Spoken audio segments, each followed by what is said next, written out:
आमच्यासाठी सत्ता हे वैयक्तिक फायद्याचं नाही तर सामाजिक आणि आर्थिक परिवर्तनाचं साधन, म्हणून भाजपला निवडणुकीत यश मिळतं. मुख्यमंत्री देवेंद्र फडणवीस.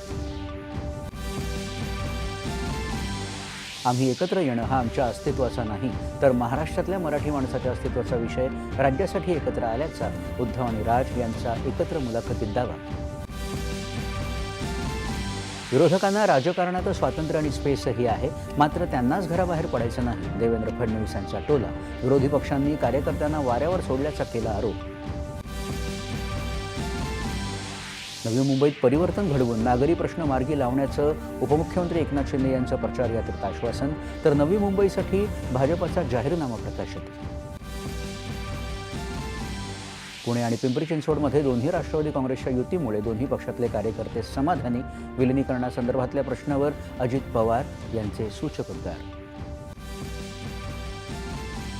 अंबरनाथमध्ये काँग्रेसच्या 12 नगरसेवकांचा भाजपात प्रवेश. काँग्रेसच्या चिन्हावर निवडून आलेल्या नगरसेवकाचं सदस्यत्व रद्द करण्यासाठी कायदेशीर कारवाई करणार, काँग्रेसची प्रतिक्रिया.